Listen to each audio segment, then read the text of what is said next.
things that Allah Azza wa Jal teaches us in Quran, for example, is بِئْسَ الْإِسْمُ الْفُسُوقُ بَعْدَ الْإِيمَانِ. Even a filthy word, a corrupt word, is terrible once you have faith. Allah has blessed a human being with this tongue, with the ability to communicate. That's a gift from Allah. And we honor that gift by using this tongue for things that are noble. By speaking the truth, by speaking for justice, by not wasting and squandering this gift that Allah has given us. Now, when we speak to each other and we say hurtful things, it lasts in that moment.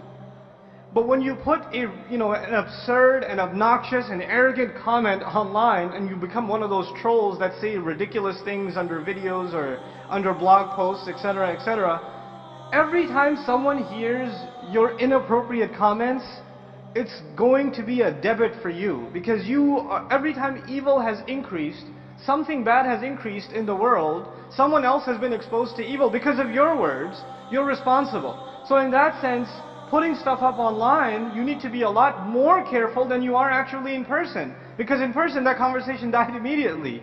So its sinful impact, maybe you're only accountable for it for that one moment.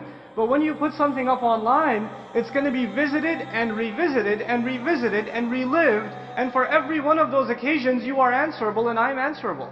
So we have to be careful about that from a spiritual point of view. The next thing I want to talk about is just, Allah Azza wa Jalla, He gives us certain social principles. Those principles, they applied in a society in Medina, and they apply in the United States in 2011, and they will apply 50 years from now. The ethical principles are universal and they're timeless. And some of those principles are things like not making fun of others. لا يسخر قوم من قوم عسى أن يكونوا خيرا منهم ولا نساء من نساء عسى أن يكون خيرا منهن. Don't make fun of each other. Maybe they're better than you. Don't let women make fun of other women. Maybe they're better than them. Don't call each other names. لا تلمزوا أنفسكم ولا تنابزوا بالألقاب. Don't accuse people of other things. Don't call each other all kinds of names. Now, if you put that as your constitution, your ethical code, your charter, this is how I'm gonna behave online, it would probably cut down 95% of your interaction. Not making fun of people. What else do you do on Facebook? Not accusing someone of something, not commenting on somebody's photo and say, "What were you wearing? God." Etc. That's all we do is poke fun at each other. That's 90% of the interaction. That's kind of the reason I got off of it, because all I was getting was just ridiculous stuff. But I've been remotivated to jump in again. Jazakallahu khairan. Then there's of course etiquette in discourse. When the Messenger sallallahu alaihi wasallam would hear the most obnoxious speech, Allah Azza wa Jalla had taught him etiquette. Respond, but respond in a cool, calm, collected, logical and patient fashion. What do? Some video gets posted, somebody who's paid or whatever says, "You Muslims are all terrorists," and some other troll gets on, "Oh yeah, we are terrorists, we're going to kill you." And the guy says, "Of course, that's what I mean, you're terrorists."